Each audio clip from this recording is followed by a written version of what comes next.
Thank you so much, Leanne, and it's really wonderful to be here, and I just want to say that I really appreciate the time that people are taking out of their busy days to spend with us and to hear about some of the great work in the province on trauma-informed practice. And as Leanne said, we're going to do a brief touch on how trauma-informed practice has been framed over time in BC over the last number of years, and as well internationally. And one of the ways that we've been describing it is as a principle-based practice. And you could see here we've got there's 4 principles that we have been focusing on or working with, and these have been distilled from both the literature, but have also are grounded in the work and experiences of people across the province who we've had a chance to consult with early on in the provincial in this provincial initiative that led to the development of the trauma-informed practice guide that many people would be aware of, and that many people in the province contributed to. So you could see the first principle here, trauma awareness, which really speaks to trying to be aware of both the prevalence of trauma and as well the links between mental health, substance use, trauma, and as well physical health. And then the second principle is an emphasis on safety and trustworthiness, and really importantly, this includes cultural safety. And I guess this arises from an understanding that for many good reasons, people don't feel safe coming to our services, either because of their own personal life experiences and as well, sadly, the experiences that they've had with our health and social service systems. So it means when you're thinking about this principle that the onus is more on us as when we're in our roles as service providers to be thinking about what we could do to try and enhance that and build that. And we will hear some excellent examples today of how that's been working. Opportunity for choice, collaboration, and connection, and strength-based and skill building are the other 2 principles that we have here. These principles can be integrated and enacted in many different ways, depending on the context of your program, the people that you're working with, and all kinds of things, including sort of what's your regional priorities. I guess another thing I'd like to say quickly about them is it's important to work with all of the principles together. The idea is to see them as being integrated, not necessarily just choosing one at a time. Can move the slides ahead.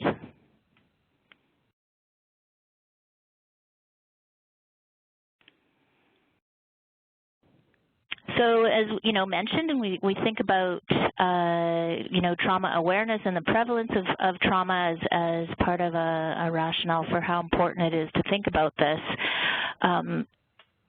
We can think about it as something that is incredibly common across all parts of our population. In fact, in Canada, one of the statistics that's been cited by the Canadian Mental Health Association is this one of 76.1% of Canadians have been exposed to at least one traumatic event in their life, and 9.2% have met the criteria for PTSD or post-traumatic stress disorder at some point as well in their life. And when we think about the prevalence of trauma and difficult life experiences for the people who we are serving in our mental health and substance use services, we know that it's much higher, and this is actually reflected in research. And I guess another thing to think about is that, in fact, it's also reflected in the the rates of trauma and difficult life experiences are actually higher among people that work in those fields of mental health and substance use as well. So it's something that's relevant for all of us in many ways as we think about how we are in our work, and also how the people that that are coming to seek help. And they're often lots of overlap between ourselves, our families, and the people that are coming to access service and support. You know, while these principles can seem in some ways kind of simple and straightforward, as many of you know, as you've been working with these principles, they can run quite deep, and they can really shape lots of aspects of how we're working.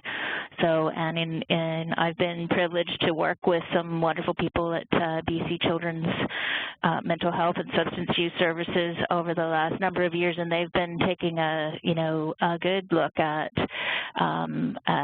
their organizational culture and how they work with each other, and what kind of a culture they have and want to have. And of course, you know, also things like how do we understand the behaviors or the actions of the people that we're providing service to, and as service providers with each other. And also the idea that you don't have to know for sure that somebody has a background of trauma for these principles to be relevant and helpful, that they could be universally offered.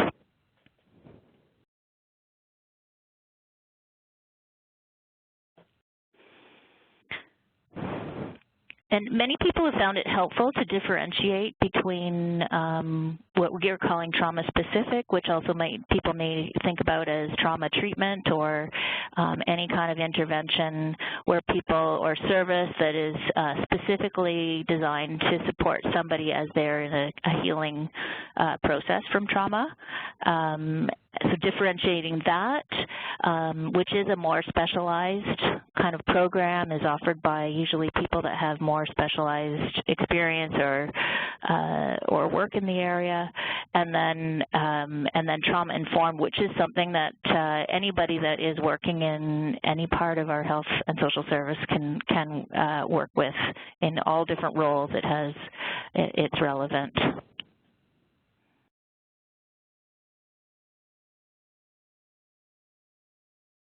And here again, just as a last touch on this, as you can kind of see how trauma-informed services are being framed here. So using these core principles, which I've just discussed, and thinking about connections between trauma and many of the mental health and substance use and health issues that we see and that we experience. So I'm going to pass the baton back to you, Leanne. Thanks, Diane.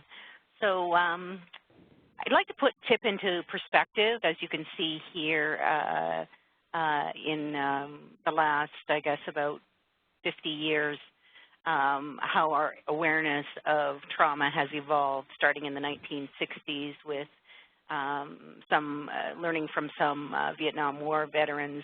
From their experiences, our understanding of post-traumatic stress disorder began to emerge. In the 70s, the women's movement brought violence and trauma in the lives of women from a private to a public concern. And in the 1980s, there was that landmark survey by Russell that talked about the sexual exploitation of women and female, brought that into awareness. And of course, our growing understanding of historical trauma caused by colonization.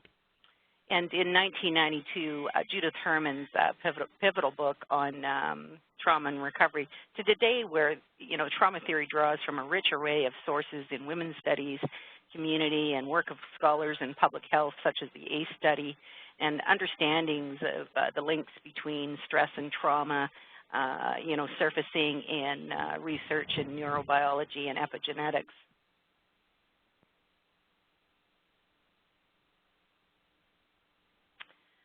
So this work helped to lay the foundation for a common language, the common language that we have today to help us to transform how we interact with our clients and to shift the cultures where we work.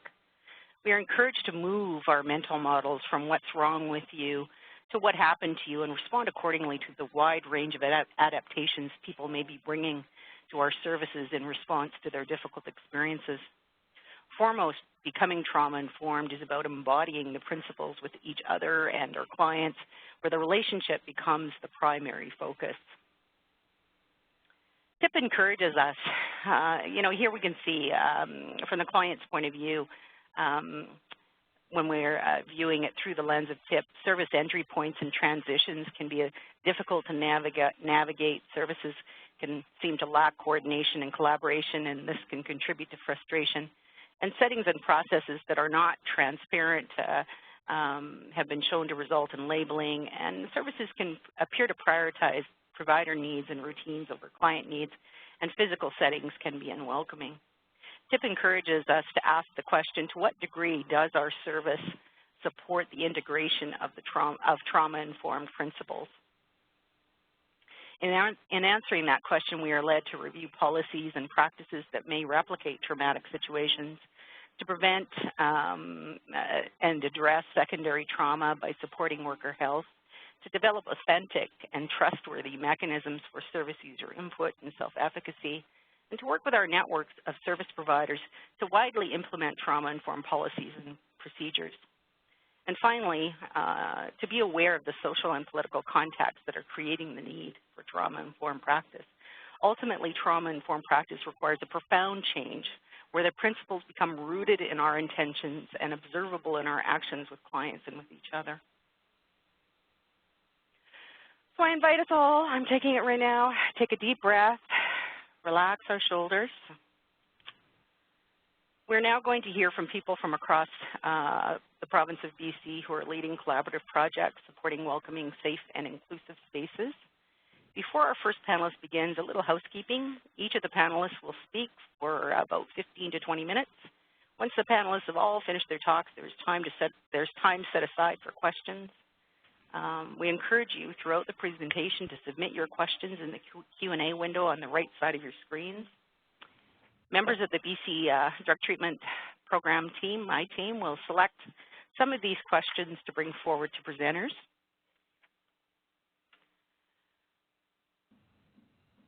And finally, we'll do a wrap-up and discuss how you can give us feedback to help improve future webinars. So first up, we have Jane Collins speaking on the collaborative projects and processes with local First Nations in the interior. Jane Collins leads our team. Over to you, Jane.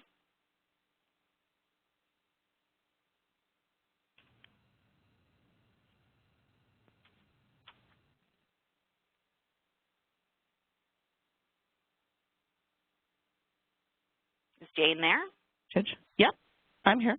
Can you hear me? Over to you. Yeah, over to you, Jane. Yeah. Okay. Can everybody hear me? Yeah, we can hear you, Jane. Okay, thanks. So I was just in the midst.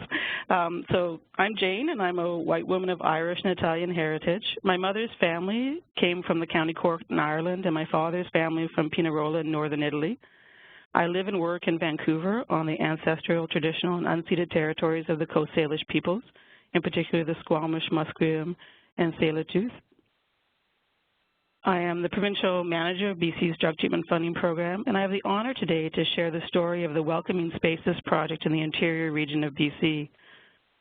This work is an example of the work underway across BC to strengthen relationships between Indigenous communities and health services and to support Indigenous culturally safe practices. In sharing the story with you today, I'd like to begin by acknowledging the wisdom, resolve, and leadership demonstrated by Kat Hinter, the Provincial Indigenous Substance Use Knowledge Exchange leader on our team, who led this work in the interior region of BC.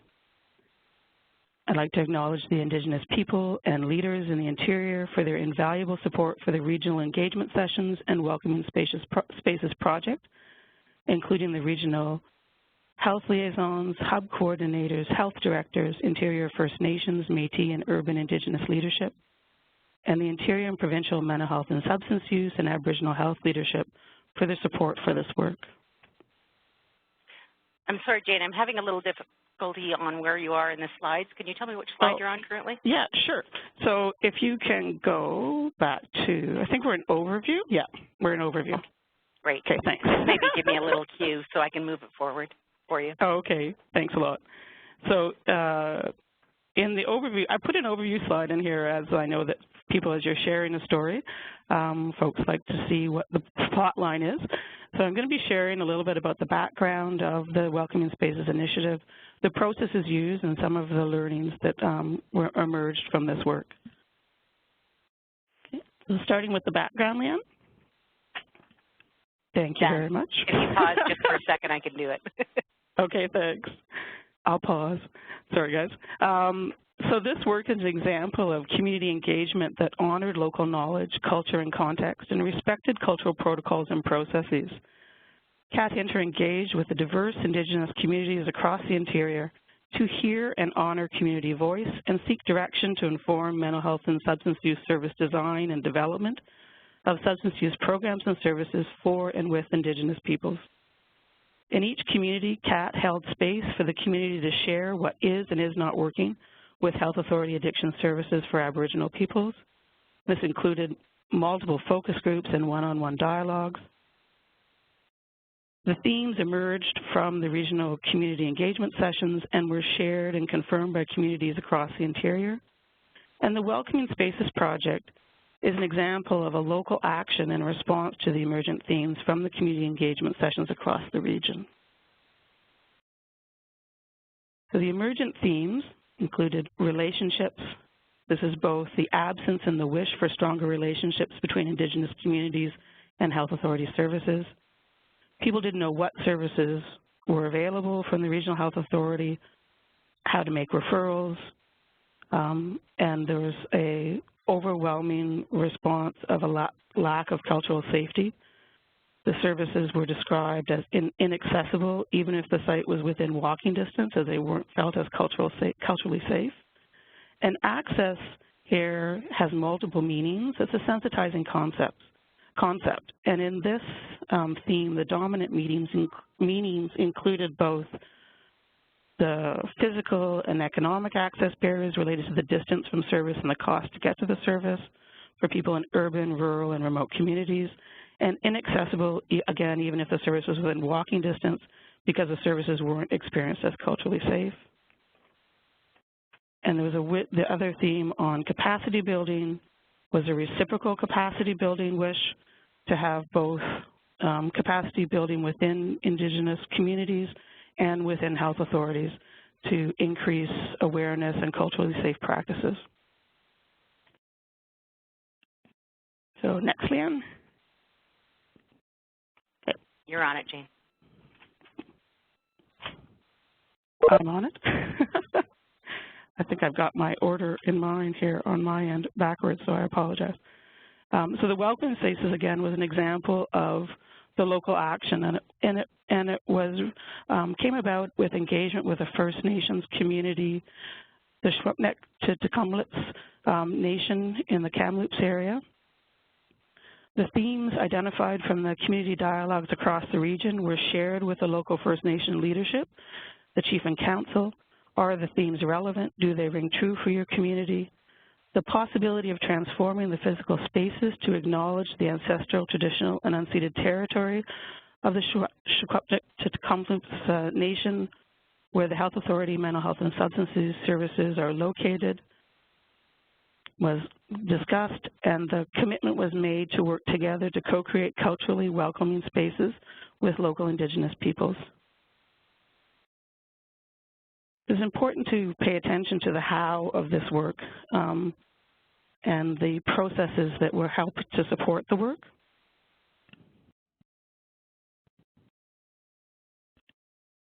So it's a really great example of a stellar example in our work of community-led, culturally safe processes that honor the local knowledge and respected cultural protocols and processes.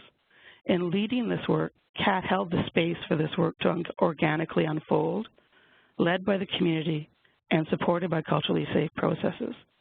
The processes supported relationship building, and these were not the normative processes that were in play in typical health authority project management.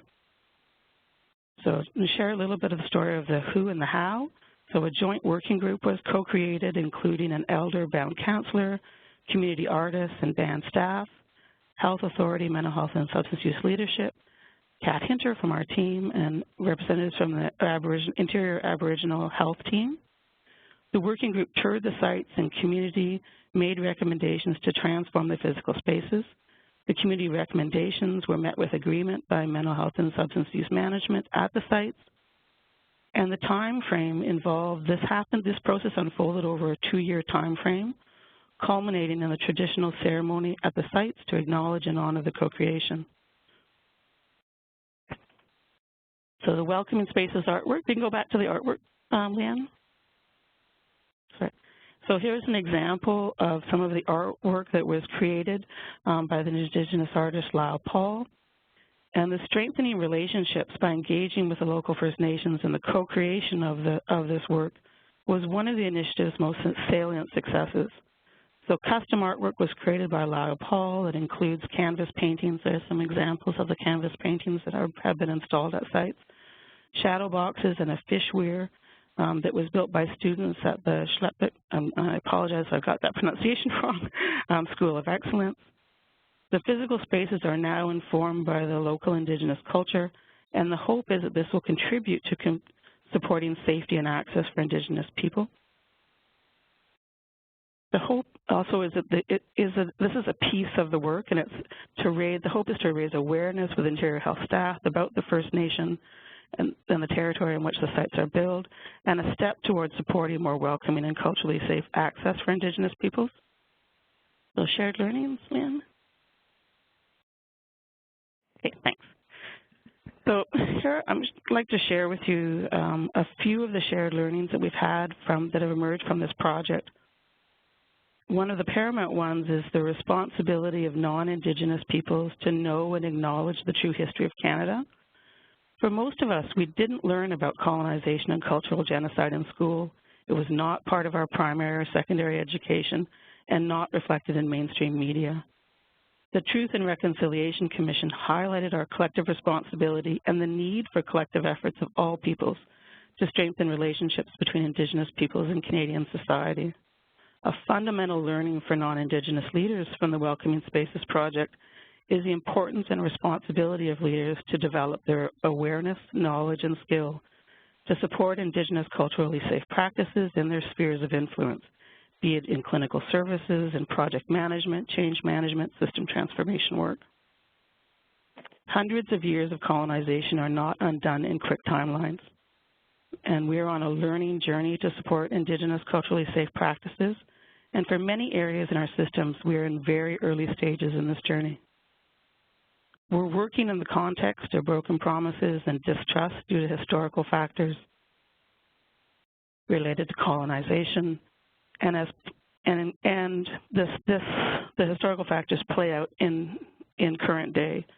So we have colonizing processes that are the normative processes in our health systems that contribute to experiences of systemic racism. And it's integral for us to demonstrate the Welcoming Spaces project.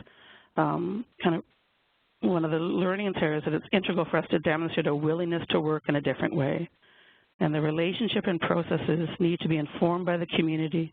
Research has shown that healing for people who have been oppressed and colonized is helped by decolonizing processes or community-led processes. And before passing, the next slide, Lynn. Sorry, I'm already on it. You on it? Okay, thanks. Sorry, my screen just blanked out on me. So before passing the baton back to you, Leanne, I want to highlight to support individual and collective learning, to support welcoming and safer spaces and services in your context. I encourage you to read recent reports, including Cat Synthesis report from the work that she's been leading in the Interior, which Sally emailed to all the participants, along with the TIP safety discussion starters. a recent report from the Representative for Children and Youth on Paige's story, the Truth and Reconciliation report, and the recent report on First Nations second-class treatment. And if you haven't taken the Indigenous Cultural Safety online facilitated courses, I encourage you to check them out, and here's a link to the SANYAS program. Check it out and register. Okay, back to you, Leanne. Thanks so much, Jane, for that presentation.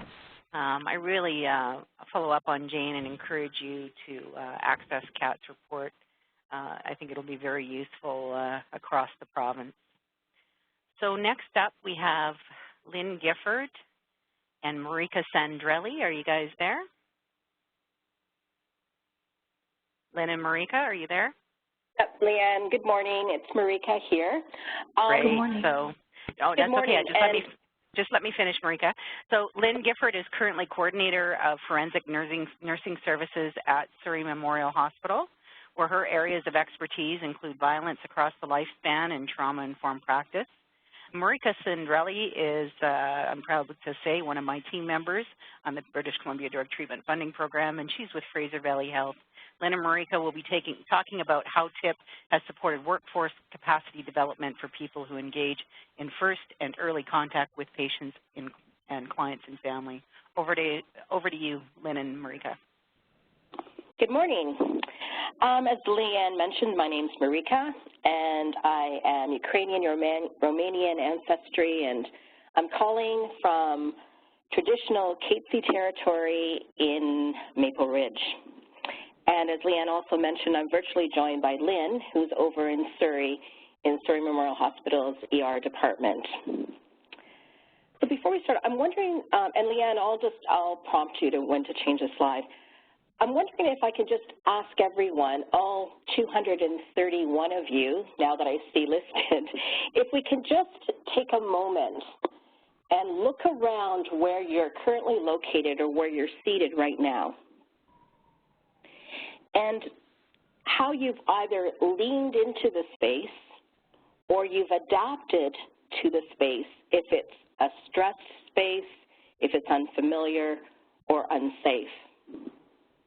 Or even if it's a more welcoming space, what makes it so for you? Now, when we think about our agency or how much control we have over our place, our history, our window of tolerance in response to stress, then we think about the people we serve and their agency. And if you're someone who's living with a lived experience, I invite you to do what you need to do with this reflection and this presentation. Imagine what it takes for someone to walk through the door of our service. And in some cases, they need to be assisted through the door. That initial experience has much more influence on help-seeking behaviors than we first considered. And the literature is starting to catch up to generate the evidence from listening to people, to professionals, to volunteers, peers, alumni, and other research methods. We've discovered that we've totally underestimated the potent effects of that first contact and how they influence patient outcomes, and now we're really excited about the possibilities. Thus, Lynn and I are going to invite you in the next 15 minutes to our sharing and to take what you need from our presentation as we focus on what we've learned about that early service experience. Next slide, please. So more specifically, hi, Leanne, can we have the next slide? So more specifically, Leanne and I are going to give you a tour of some of our practice-based learning from a regional project in Fraser Health called Making a Visible Difference. And more specifically, in about 8 minutes or so, Lynn will be sharing an example from an ER setting. Next slide. Now, warning, this slide has all the text on it, as you can see. So the Fraser Health Regional Making a Visible Difference project started in February of this year. And now 36 sites have joined that represents a diverse service setting. And you can see a number of them listed in bullet number 2. In the community settings, the focus was more on increasing help-seeking behaviors and client retention, because we know we can't help anyone who doesn't show up. In the ER settings, we focused on mitigating the effects of what we call a stressed environment to support better outcomes, and when necessary, to change that client or patient experience narrative to foster more help-seeking behaviors long before an ER visit is necessary.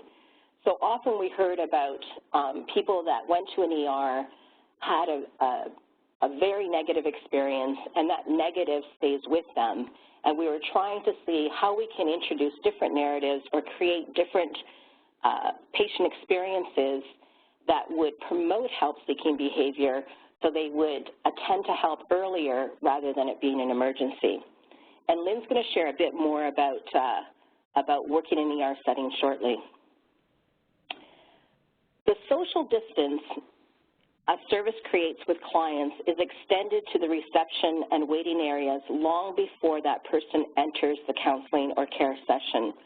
This first impression gets repeated with every visit and is often overlooked in the service world.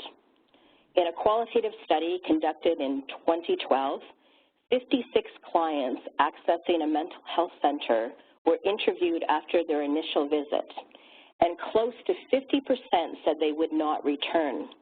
But more significantly, of the people who said they would return, half of them, or 48%, said it wasn't because of the counseling session, but it was about the first person they met when they walked through the door. She gets me. He makes me feel more comfortable. She helped me get over my anxiety. So I'm not suggesting that the counselor or the counseling role is not value added. What I am suggesting is that we have to start reimagining the care experience beyond the counseling or care space.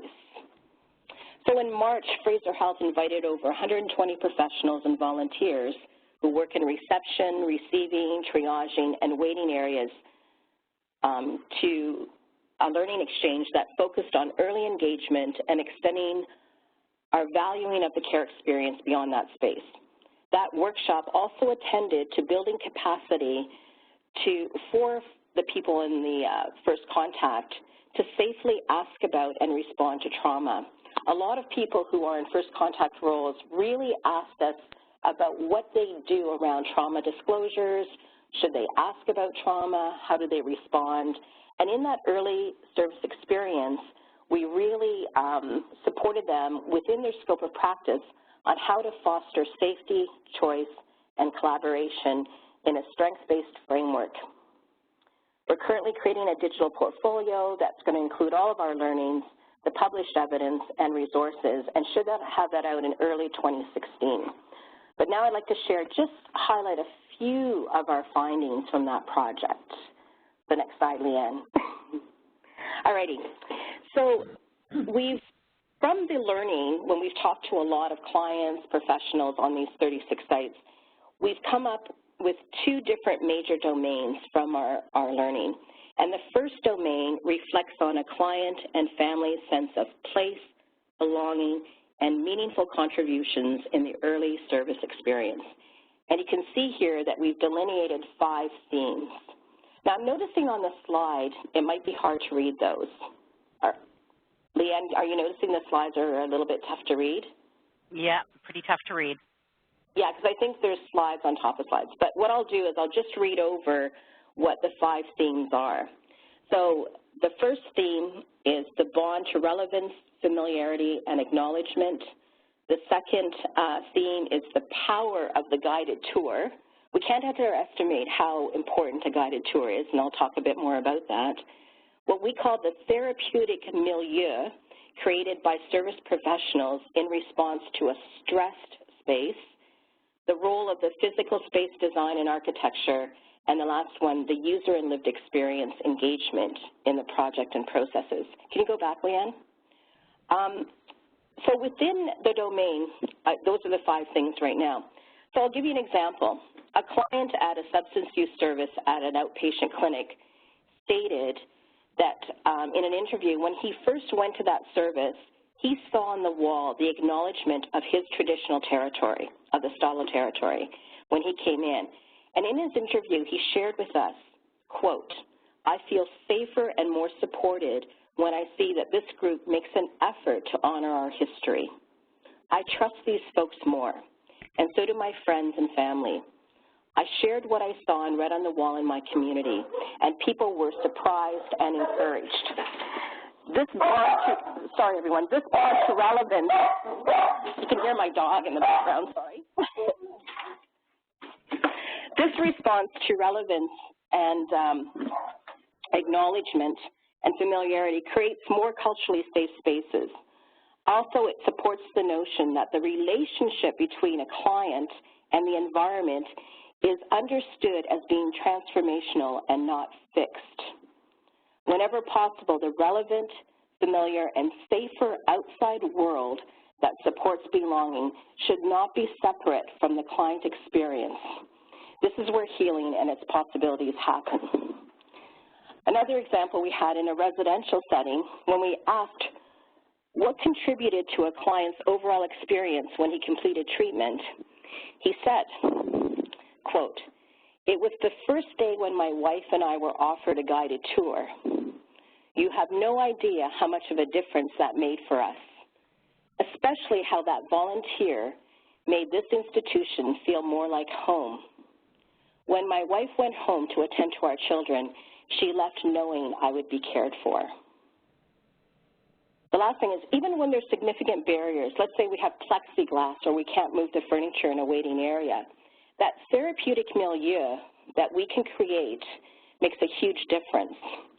So, for example, a client in the Riverstone Home and Mobile Detox, situated in Chilliwack Hospital, shared this about her experience with the intake worker, and I quote, "She's the reason I come back, and I never even noticed how depressing this space is. No matter how messed up I am, I know I can come here and she will never judge me and always makes me feel like a human being and not some scary addict." That service is located in the basement of a hospital, no windows, yet it's often cited as one of the most welcoming spaces in our region because of that intake worker's ability to engage. One last thing is that we also learned that our idea of a more welcoming and safe space can often be different than that from the people with lived experience. For example, a project site that works with youth heard from the youth that they didn't want to use their grant money to change their reception area, but they want to use the money to host hot dog days, to encourage more youth to the site and learn from them what would make it easier.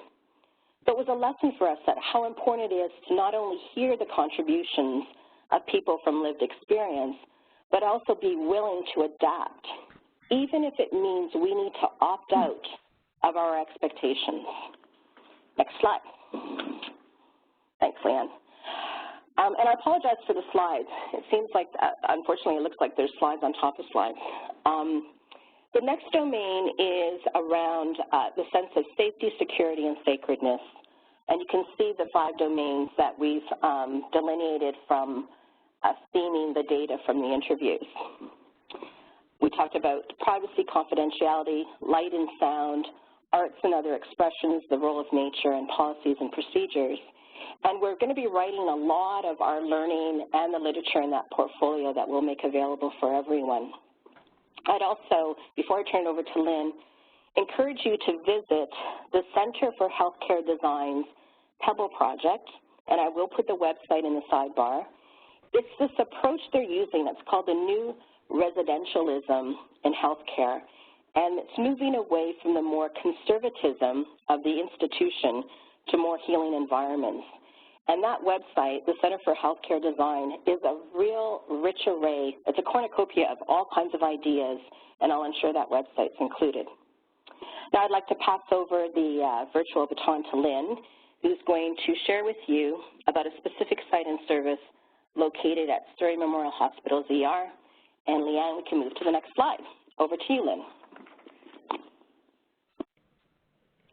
Good morning, everyone. Thank you for including me, Marika. I feel actually very privileged to be welcomed into your community, because I'm an ER nurse and I feel quite like a bit of a different breed. And so I'm kind of sitting with that and reflecting on how probably most of the people who come into the ER that I work in feel just like me today, a bit of an outsider and different. Even the language that I'm hearing is different from what I'm used to in the ER. So I'm going to just take a few minutes and talk about the work that I've been involved in at Surrey Memorial for more than 10 years now. This program that I lead is called the Forensic Nursing Service Program, and it's a program that serves survivors of violence or victims of violence when they come and seek care in any emergency department across the Fraser Health. So I put this little map up here to see actually what does that mean. There are 13 acute care sites in the region that my program serves, serving 1.6 million people, everything from very urban, where I'm located now in the middle of Surrey, to very rural areas where there are very limited services, and there are several First Nation communities in this region as well. So it's a very large and complex region that I'm trying to provide equitable service for people in this region. So that's just kind of what I'm trying to do. The service is actually provided in 2 sites across that region. One is here at Surrey, where I'm located, and the other site where the service is provided is Abbotsford Regional Hospital. So any person who accesses care in an emergency department at any of those other 13 sites, from Maple Ridge, Eagle Ridge, Peace Arch, Burnaby, all the way out to Hope Canyon Hospital, and even further north than that, any person who presents at any one of those sites would be directed for care to 2 locations. So you can just imagine how complex that is to navigate for people who are trying to access services for violence. I've only got 2 other slides, and really they're just to provide context. I don't now have the slide in front of me. What happened? Could I have the next slide, please? So this, I'm not going to go through this. I only wanted to put it up because this work was the result of about 2 years of my own work with a team of people to try to regionalize the service that I was providing originally just at Surrey Hospital. I was asked when regionalization happened to regionalize this service so that people could access it in any site. And this was the process that I created. And what this did when I actually implemented this service across the region was we had almost instantly, within a month, double volumes of patients, and that number has consistently increased. So what that told me was, yes, people were going for care at all different sites, but nobody was able to help people to access the care appropriately. So the reason I put this up is because I think that there's a whole lot of work that is done behind the scenes before people even arrive, thinking about all the barriers and all the ways in which our acute care sites particularly are very, very difficult to access for so many reasons. So I'm not going to go through this. I just wanted to put it up because this little piece of paper that all sites have access now has actually created a kind of an open door for many people who weren't otherwise able to access the service. So next slide, please. And this picture I just placed up there because hopefully one day this picture will be in the waiting room that I have at Surrey Memorial Hospital. So at Surrey, what I'm trying to do is I know that the people who are coming for care into my service, into the Care of Forensic Nursing Services, are in the moment experiencing acute trauma. So this isn't historical trauma. It isn't post-traumatic stress from other events. This is right now. People are in trauma when they walk through the door, and they're describing an incident of some type of violence, and that violence can be anything from child neglect, child abuse, child sex assault, all the way up through the lifespan, sexual assault, domestic violence, intimate partner violence, human trafficking, all the way through to elder abuse.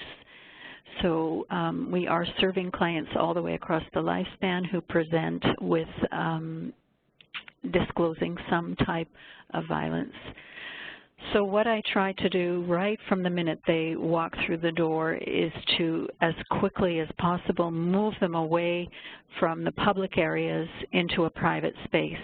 And the slide before that, you know, those words on the paper are what initiate those actions from everybody, including registration clerks to triage nurses to frontline staff to emergency room technicians. Everybody knows now at Surrey that if somebody says, discloses an incident of violence, the first thing we have to do right away is ask about safety. So I support people to ask the question, do you feel safe here? What can we do to help you feel safe? And what I'm hoping for with that initial question is there concern about somebody coming to the hospital and causing more further violence? So we can do things to protect people and to help them feel safe. So when we ask that question, we let people know that we're close to them, and we understand that they're afraid, and what can we do to respond to their fear. So number one is safety. Number two is privacy and confidentiality, which are two high needs for people coming, disclosing violence. And they are not the usual needs of people coming to the emergency room. So it's a very challenging environment to provide privacy in. Fortunately, when the new emergency department was built, I was able to participate in the creation of a personal space for this work to be done, and I'm very fortunate now to have a personal space in the back of the ER. It's way in the back of the ER, and it's locked and very contained.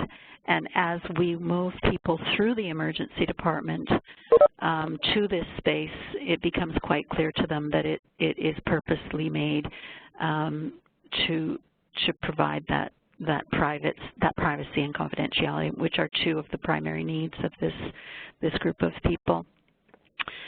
And the next thing that I encourage my team to be involved in is conversation almost immediately with the patient about what can we do right now in this moment to make you feel more comfortable, to make you feel safer. And I encourage my nurses to ask that question as soon as they first come into contact with somebody. And once they ask the question, they actually have to follow through and do something, do an action that indicates that's been heard and that you're going to respond. So if somebody says, I'm worried about my dog at home, I haven't been home for 12 hours, I don't know what about my children, I'm starving, I'm cold, I need to make a phone call, I need to have a cigarette, I haven't had a fix for 13 hours. All of those things are things that we have to attend to immediately upon a person presenting with a disclosure of violence. And in that process, I believe that is rapport building, and that people begin to trust us, because it's not our agenda that we're following. We're following this person's agenda and what's most important to them. I have paid very close attention to the physical space that we're in, and although it's more clinical than I would like, I am continuing to try to change it.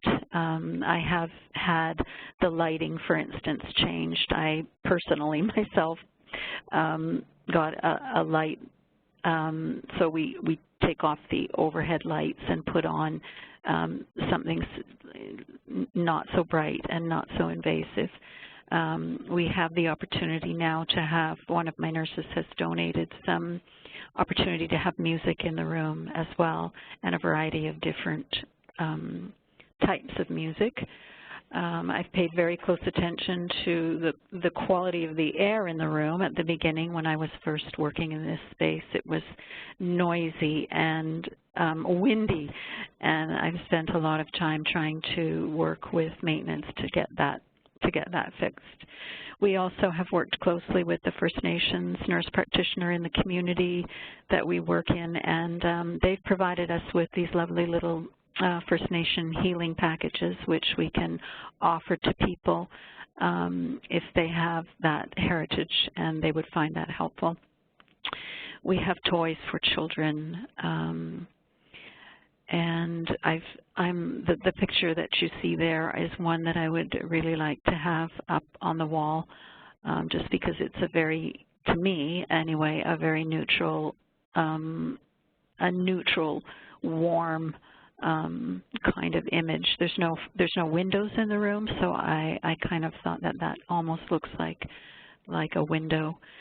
So the things that we are primarily concerned with above and beyond the actual clinical work that we have to do take priority over the clinical work. So those things, again, are safety, privacy, confidentiality, choice. Patients are offered choices many, many times throughout the process, and those choices are honored immediately and never questioned.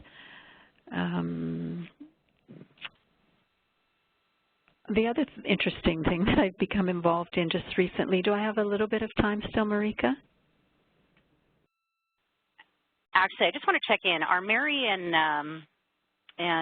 Maureen, are you on the line?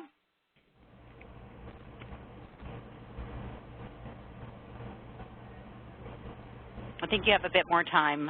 Go ahead, Lynn. Okay. Just recently, I've become very interested in canine intervention dogs. I learned about the dog called Caber, who is Kim Gramlich's dog, who is a victim service worker with Delta Police. I met with Kim when I learned about this work, and basically decided I had to have one of these dogs for my work, and also not just for the work with the patients that I deal with on a daily basis, but also with my colleagues in the ER who I believe experience vicarious trauma every day in their work. And so I became very interested in this canine intervention trauma dog, and I've applied to the organization called Pacific Assistance Dogs Society to have a dog work alongside me in the emergency department. And the purpose of the dog is simply to mitigate the trauma for patients as well as for staff on a daily basis in the emergency department. And I've been waiting for about a year for this animal, and I believe that this will change some things. I don't know what yet that will change, but I'm really quite hopeful that it will impact the environment in very therapeutic ways for everybody who works there and accesses care there as well. So that's kind of my story and what I've been trying to do. Thanks, Lynn. You're welcome. We'll be doing questions at the end, so I'll just skip that slide if that's okay. Okay. All right, so did I hear correctly? Are Mary and Maureen on the line?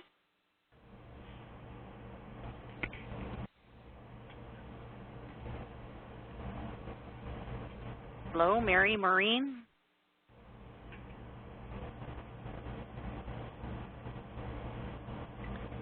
They don't appear to be on the line yet. Okay. If you're able to unmute Sally's line, will we be able to hear them, or it sounds like they signed in with Sally's number. They say that they've called in on their own number? Yeah, unfortunately they haven't gotten into the conference, so we'll have to keep trying to get them in there. All right. Well, maybe while we're waiting for Mary and Maureen, my BC DTFP team members, have there been any questions surfacing on the chat? And if you could unmute our team, Doug. Hey, Leanne, it's Diane, and I'm not seeing any questions right at this moment, but I wonder if we might take a moment to invite questions. So if people do have some questions about anything that we've been talking about so far, feel free to put that in the Q&A section of the side panel thing, and you can get to that by clicking at on the top right where it says Q&A, and then that should appear.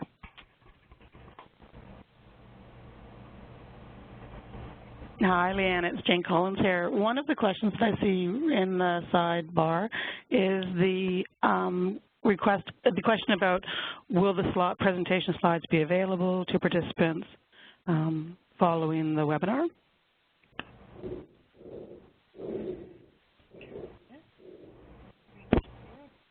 So I can answer that. Yes. I'm sorry, are you going to answer that, Jane, or do you want me to answer? Yeah, no, that's a question. So and the answer is that yes, they will be available. The webinar is being recorded, and we will provide a link to that recording following today's session.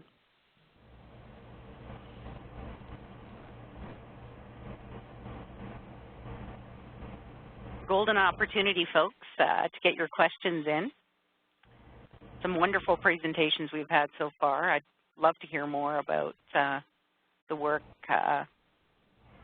in the Fraser Valley. Hint, hint, ask a question about that. I still don't see Mary and Maureen having access to audio yet. Sally, I think your phone is muted. I can see that you're trying to talk there, but it doesn't seem to be coming through. Unfortunately, Doug, that's not me. That must be Mary. I'm not sure how to work around that. Yeah, I think she needed to sign in with her own phone number or her own event ID, attendee ID, under event info at the top of the screen. If she clicks on that, we'll have she can see bring it. Forward. I'll speak to her about that. Maybe, Sally, it would be a good time to let people know what they could expect regarding the evaluation. Thanks. Sure, thanks, Diane, and thank you to everyone for participating today. Most of you have probably received one or more emails from me. My name is Sally McGay, and I am the evaluation project manager for the team. I am of Welsh, English, and Scottish ancestry, and I am currently working in Vancouver. So I will be sending you an email via Fluid Survey right after the webinar, inviting you to share examples of welcoming spaces in your context and to offer us feedback for this learning series going forward. Your feedback is extremely important to us, and we're looking forward to hearing from you and having you join us again in the future and following webinar series. Looks like we have Mary on the line now. Are you there, Mary? Yes. Yay, Mary! Hi, welcome. Can you hear us?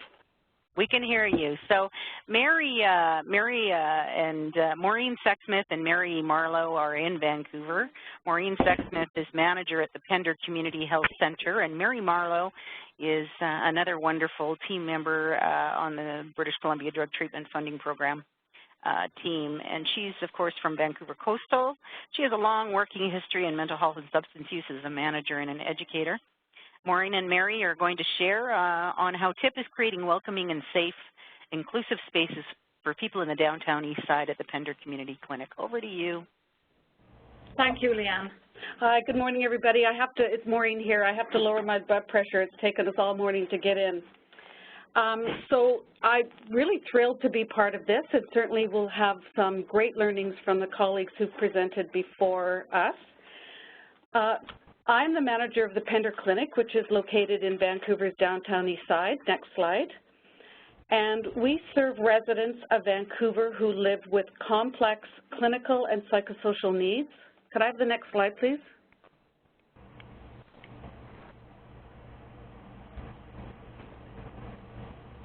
We're on slide three. Is that what you wanted? No, I only see welcoming spaces here. Okay, I'm on the next slide, so I'm on managing. That one. Okay, that's it. This is good. Residents of Vancouver who live with complex clinical and psychosocial needs, who are vulnerable and underserved and require a high intensity of, I'm going to call it interdisciplinary services to achieve and maintain functional stability. And the people that we see in the downtown east side are attached or poorly attached to primary care, particularly in the fee-for-service settings. They face multiple social barriers such as housing, food, money, violence, stigma, characterized by an inability to maintain lasting personal or professional relationships, have very little support. We have some very physically handicapped folks living in the downtown east side, have very complex medical chronic diseases such as hepatitis C and HIV, cancer, coupled with chronic disease, coupled with mental health and addictions. They have high emergency use and risk of harm to self or others. So Pender Clinic, is the next slide, is a primary care clinic serving the downtown east side population. We have about 3,000 people. We serve a lot of people who are First Nations, mostly men, but we certainly serve women who are vulnerable and marginalized. Our patients encounter numerous medical, psychiatric, and social challenges, and I've already said some of those. And we have a very fabulous interdisciplinary team in primary care composed of a nurse practitioner, physicians, dietitian, respiratory therapists, doctors, nurses, front desk staff, and we have some addictions counselors who provide counseling to folks with mental illness and certainly trauma. That's a very big, unfortunately, a very big problem that we face. And stimulant use. Next slide. About 3 years ago, Vancouver Coastal embarked upon an engagement strategy with the residents and the partners in the downtown east side, and that's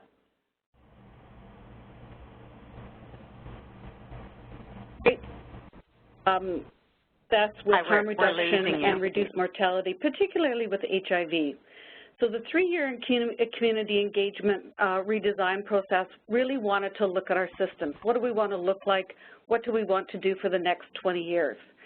And I see here that we've got some slide problems, but I'm hoping that you can read that.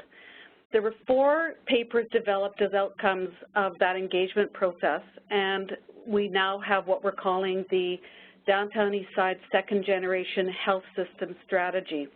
And the goal of that is to improve access, coordinate and integrate care, expand staff competencies, align services with demand. So we're on the next slide.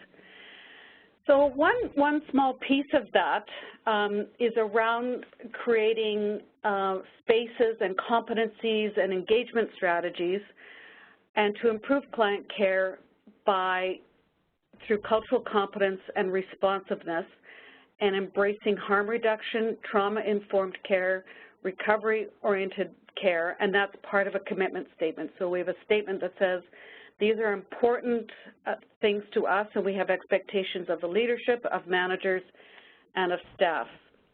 And we believe that such approaches can improve access, coordinate, integrate care,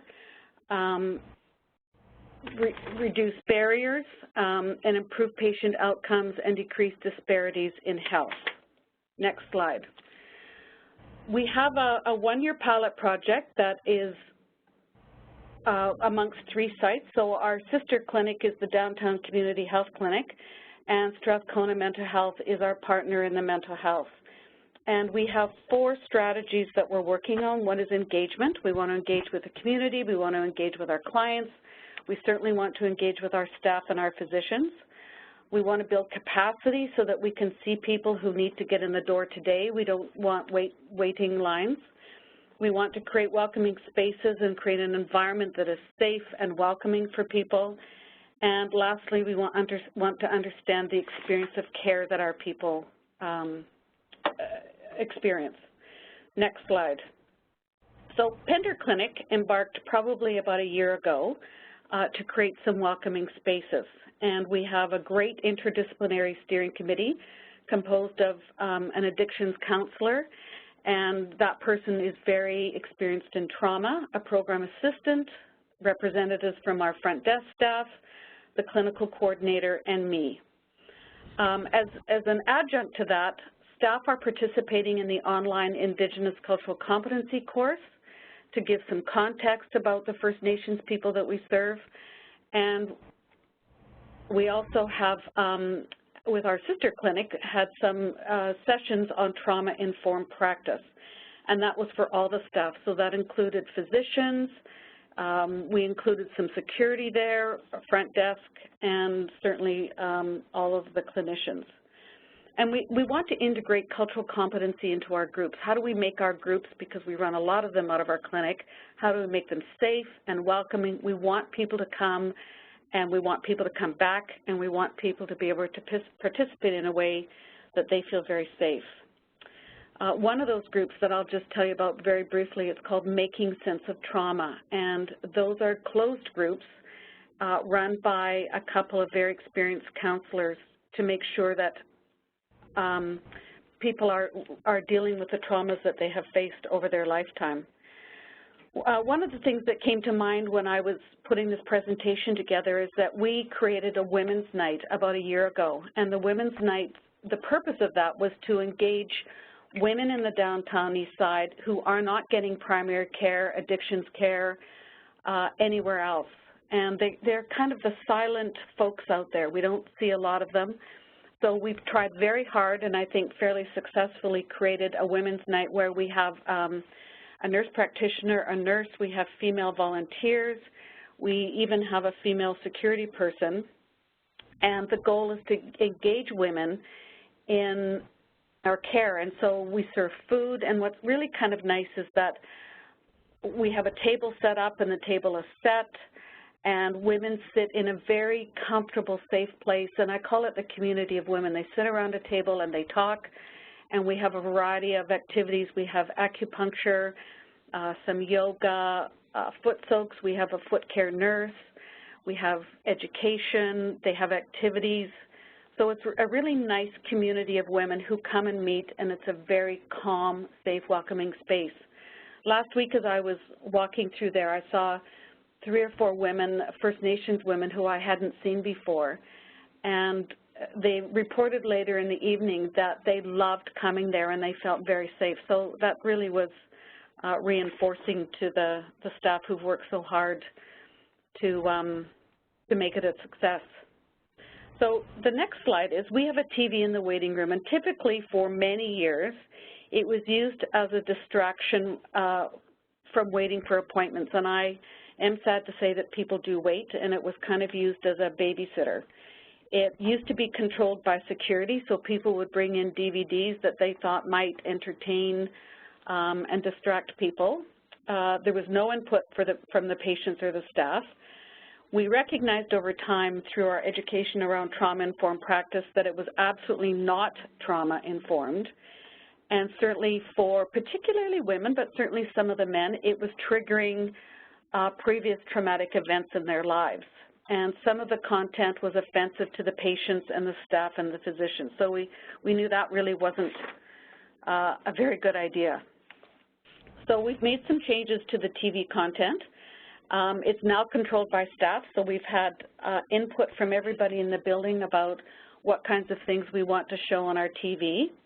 We have currently 92 clips composed of education, movies, documentary, TED Talks, and a couple of TV series from OutTV. So that's just the start. Embedded in that, we also have clips of 6 minutes of rolling credits which describe the counseling services that we offer at Pender. So the second thing that we wanted to look at in our waiting room was an acknowledgement of the fact that we sit on First Nations land. And we had no recognition of the First Nations culture in our waiting room or other spaces in the clinic for that matter. And very few First Nations traditions incorporated into our groups. So our group decided that we wanted to change that. So the walls had not been painted since 1940, I think, or at least the last 12 years that we've been open. And the paint was peeling, and there were things all over the walls. It was really quite overwhelming to look at. So we decided to take everything off of the walls and start from scratch. And so we painted the walls, and we have red trim in honor of our First Nations. And we engaged a very young First Nations artist, his name is Murphy George, to create a painting for us. And the title that you see on there is his title, and it's called The Warrior's Helpers and the Sun's Energy Welcomes You. And so that was his acknowledgement to the people that help him in the clinic or help the people of the downtown east side. So it's really very, very beautiful. Next slide. The other thing that we decided to do, we engaged a First Nations painter to paint the 7 sacred teachings. And those 7 words that you see up there are above the reception area where people first come in. So they walk in the door and they see those seven words. And I think most people, whether or not you're First Nations, would want to walk into a clinic that believes that respect, courage, love, truth, honesty, humility, and wisdom are really important, and that's how we want to be treated. Next slide.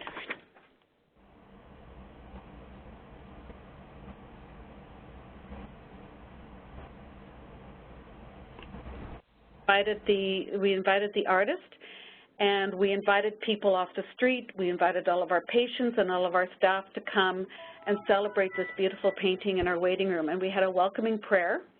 And actually, we deliberately chose to do this on National Aboriginal Day because we thought this was a really nice way to honor our First Nations neighbors and residents and patients.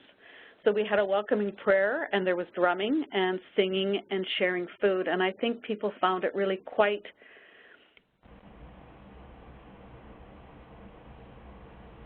We've lost you. Maureen? Oh, yeah. There you go. Oh, sorry. Are we back? Yeah, Hello? you're back. Okay, sorry, with modern technology. So one of the things that we want to do is evaluate the work that we're doing, all of the education around trauma-informed practice and in cultural competency and harm reduction and recovery orientation.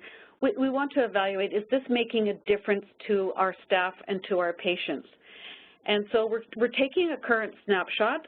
We have a valid and reliable tool that we're going to be using with people that attend our clinic and with people that we reach on our outreach visits. And it's really about the client experience.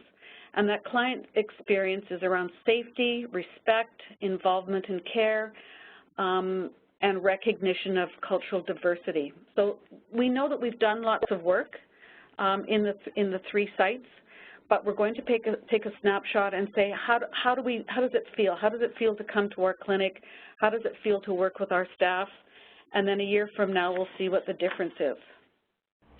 And our last slide is, our work has just begun. We have to rejuvenate our working group. We want to personalize our waiting room and involve our patients more. We know that we sort of started from scratch. We have some acknowledgements to our First Nations residents and patients, but we want more involvement. What would be meaningful for women? What would be meaningful for people of other cultures? And we want to post our vision and values of primary care, and we've used words like client-centered, respect and diversity, commitment to quality, health equity, compassion, and accountable. We want to name the First Nation lands upon which we sit and work. And we certainly want to acknowledge other marginalized groups that we serve. So what would make women feel comfortable in the community? What would the LGBTQ community like to make them feel safe and warm and comfortable when they come in? And as part of our evaluation work and part of our ongoing work in our one-year trial, we're going to be embarking on a process where we engage clients to help us figure all of this out. I think that's probably the most important thing. So what makes them feel safe when they walk into our waiting room? What would make them feel safe when we go into their hotel rooms in the downtown east side? So our work has just begun, but I want to acknowledge that my colleagues have been very dedicated and very compassionate and very thoughtful about the work that we've embarked upon so far. So thank you. Thank you so much. Thank you for your patience, Maureen, and thank you so much for putting this work in and coming here today to speak with us. So we're going to get to questions, but I just want to say that I'm deeply grateful to all of our 5 panelists for coming here today to share your commitment to the work applying trauma-informed practice principles. So over to my team. I do see there's some pretty neat questions that are surfacing. So can I turn it over to you? Who wants to go first? Sure. I'll share one of the questions that I saw here, Leanne. It's Diane, and I know that this is a question that comes up all the time in much of the work that I've been involved in as well. And I think it may be coming to you, Lynn, if you're still there, is a question about how did you have time to support some of the learning and the changes that you've spoken about? Oh my gosh, can everybody hear me? I don't know if I have an answer for that. I get up every day pretty early and I just start and I do what is right in front of me first and I just keep trying. This is certainly not work that's within the scope of my job description or my role here, but I feel like it's probably more important than almost anything else that I do. So I just make time. I make time every day to attend to the things that I think matter the most. So there's never enough time, but I use what I've got. Thank you, and it sounds like you've definitely managed to, in spite of what may seem like a lack of time, you have managed to do an incredible amount of work that ultimately will probably I think will save time and pain for many people. I think the other thing is that I've kind of developed a philosophy that what is right in the moment, whether it's the patient that I'm with, or the colleague that I'm with, or the group that I'm with, that is where I put most of my energy. And I'm not a great big planner. I work every day in the moment and try to remember that it's the moments that matter most. Thank you so much. All right. Any of my other team members out there, do you have a question that you want to bring forward?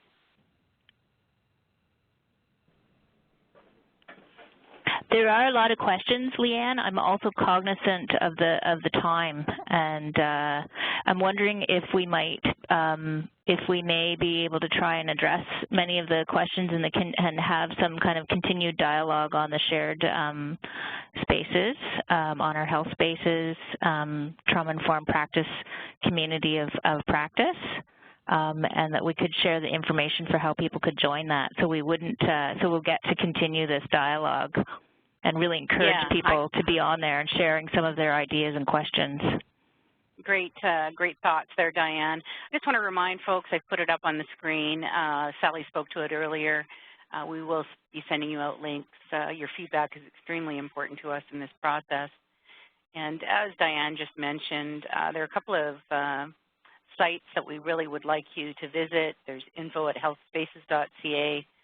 We'd like to get you signed up and for the community of practice, and that's generally done through your knowledge exchange leader in your region. We can connect you up with a sign up, and of course to download, if you haven't already, the BC Trauma Informed Practice Guide from that link. And were there any other closing comments from my team members?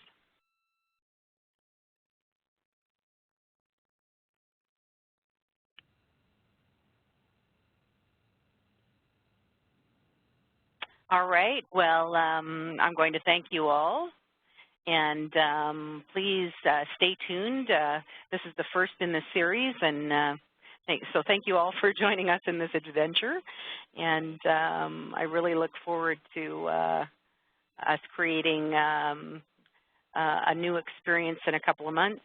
If someone could bring forward the date of the next webinar. I'm sorry, I don't have that at my fingertips.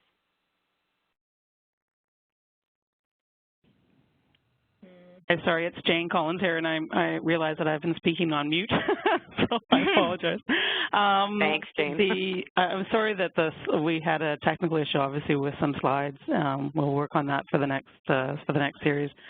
It's October the 15th, and we'll be focusing on promoting compassion and resilience.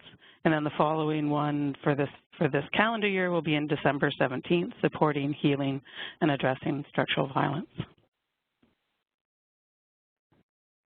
All right. Thank you all for joining us, and we'll see you next time.